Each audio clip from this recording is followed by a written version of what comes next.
सरकार के साथ नहीं सत्ता के लिए काम करें। मैं चाहता हूं इसका भला होना चाहिए लेकिन नहीं हो पाता। तो मैं कर रहा हूं, ठीक कर रहा हूं। तो मैं मायावती जी का विशेष सचिव रहा, डॉक्टर मनमोहन सिंह ने मुझे कैबिनेट सेक्रेटरी पे पिक किया, मोदी जी ने मुझे कोल सेक्रेटरी बनाया। नहीं आया कि सरकार का क्या है कि मैं समझता हूं ये इसका नुकसान हो रहा है गरीब का, लेकिन सरकार ये कह रही है। इश्यू ये आया कि जो ईंट भट्टे में काम करते हैं लोग, तो उसके विरुद्ध नहीं था नियम। सर कभी ऐसा लगा काम करते हुए कि हम सरकार के साथ नहीं सत्ता के लिए काम करें, ऐसा कभी लगा आपको अनुभव में? मुझे सरकार और सत्ता का पता ही नहीं था।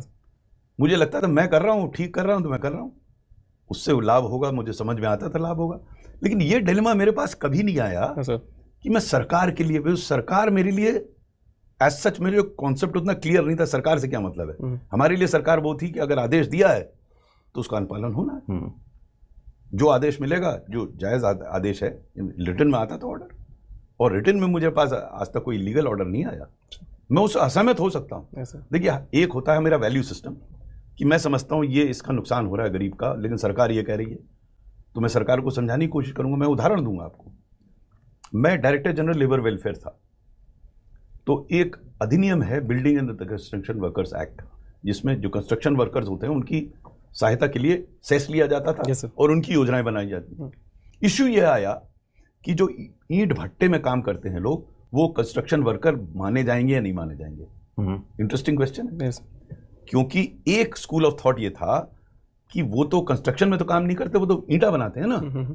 अगर आप उनको लेंगे तो स्टील जो बनाता है वो भी कहेगा मेरी स्टील भी लगती है, मुझे भी लीजिए। तो ये आया कि उनको लिया जाना है। लेकिन सब जानते थे, मैं भी जानता था, बड़ा गरीब है, इसका कुछ ना कुछ तो भला होना चाहिए। तो मैंने क्या किया, मैंने उसके विरुद्ध नहीं था नियम, साइलेंट था, तो मैंने उसको इंटरप्रेट किया उनके फेवर में। और मैंने इस तरह समझाया उसे, स्टील वर्कर जो वैल्यू ऐड करता है स्टील में सरिया बनाने के लिए, और जो वैल्यू ऐड ईंट भट्टे वाला करता है, उसमें बहुत फर्क है। बिल्कुल। ईंट भट्टे वाला मिट्टी से एक ब्रिक बनाता है, वो तो स्टील है ही, उसको सिर्फ साइज कर देता है, तो उसमें वैल्यू एडिशन ज्यादा नहीं है, इसमें ज्यादा। ये काम मैंने वर्ष 2007 या 2008 में किया था, आज तक वो चल रही व्यवस्था। तो क्वेश्चन ये है कि आप गरीब के लिए या व्यक्ति के लिए, अब इसमें आप शासन तो मैं नहीं समझता कहीं आया आपकी एक, लेकिन कई ऐसे प्रकरण थे जहां मैं समझता था इस गरीब की सहायता होनी चाहिए, लेकिन नियम नहीं है। तो आप क्या करेंगे? कोई योजना है, वो आया मुझसे मिलने। जैसे एक और उदाहरण दूं, मैंने पुस्तक में लिखा, कई बार आप महसूस करते हैं मैं चाहता हूं इसका भला होना चाहिए लेकिन नहीं हो पाता। तो अब अगर नहीं हो पाता तो आप नियम के विरुद्ध तो जाके नहीं करेंगे, लेकिन अगर नियम के तहत आप जितना भी कर सकते हैं या नियम को इंटरप्रेट करके वो आप कर सकते हैं। तो मेरे दिमाग में कभी ये नहीं आया कि सरकार का क्या है। नहीं सर, मैं थोड़ा सा क्लियर कर दूं। जैसे एक टर्म आता है अपीजमेंट का, कभी ऐसा लगा कि ये काम जो मैं कर रहा हूँ या करने जा रहा हूँ, ये किसी पार्टी का अपीजमेंट का ट्रिक हो सकता है? मेरे दिमाग में पार्टी का तो कोई फंसा। देखिए, मैंने आपको बताया ना, मैं कल्याण सिंह जी का विशेष सचिव रहा, फिर उनका सचिव रहा, मायावती जी का विशेष सचिव रहा, डॉक्टर मनमोहन सिंह ने मुझे कैबिनेट सेक्रेटरी पे पिक किया, मोदी जी ने मुझे कोल सेक्रेटरी बनाया, तो सबके साथ रहा। तो किसी का अपीजमेंट का तो बात आई नहीं। मैं अपने आप को अपीज करता था। मेरा बड़ा क्लियर था, जो मुझे सही लगेगा वो मैं करूंगा, अगर उसको नहीं पसंद आ रहा तो मुझे हटा दी, मैं दूसरी जगह चला जाऊंगा। तो ये अगर क्लैरिटी हो दिमाग में, कंफ्यूजन क्या होता है जो आप वर्सेस की बात करते हैं, पॉलिटिशियन वर्सेस, वो इसलिए होता है कि हम नेता से अपेक्षा करते हैं कि हमारे ये काम कर दे, यह काम कर, फिर जो वो काम कहेगा आपको तो करना पड़ेगा ना भाई। एक बड़ी बढ़िया पिक्चर आई थी अर्धसत्य, हमारे टाइम की थी, ज्यादातर लोगों ओमपुरी और अगर आप नेता का गलत काम करेंगे तो आपसे 10 गलत काम कराएंगे। एक बार आप फंस गए तो कराएंगे। अगर आप गलत काम खुद नहीं करते और नेता से आप अपेक्षा नहीं करते, देखिए मैं 38 साल की सेवा में किसी नेता के पास व्यक्तिगत काम से नहीं गया और मुझे बड़ी अच्छी पोस्ट मिली। आपको जरूरत नहीं है जाने।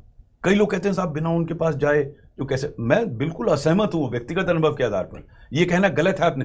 आप अच्छा काम कीजिए, आप एफिशिएंटली काम कीजिए, क्योंकि हर नेता ये चाहता है उसके क्षेत्र में या उसके राज्य में अच्छा कार्य दिखे, तो ढूंढता अच्छे अधिकारी को। हो सकता है कुछ मेवा मलाई की पोस्ट हो, उसमें आपको पोस्ट ना करे, तो आप क्यों चाहते हैं वहां पोस्ट होना? जब आपको मेवा मलाई नहीं चाहिए तो आप क्यों चाहते हैं पोस्ट होना? तो ये वर्सेस की बात नहीं है। नेता, मैं बार बार इस चीज को कह रहा हूं, बड़ा परसेप्टिव होता है, वो देख लेता है ये व्यक्ति किसके लिए ठीक है, उसको वहां फिट कर देगा।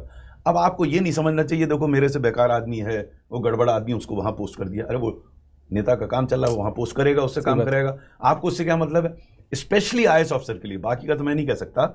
मेरे विचार से आईएएस ऑफिसर्स की हर पोस्ट इंपॉर्टेंट है, हर पोस्ट पे आप काम कर सकते हैं।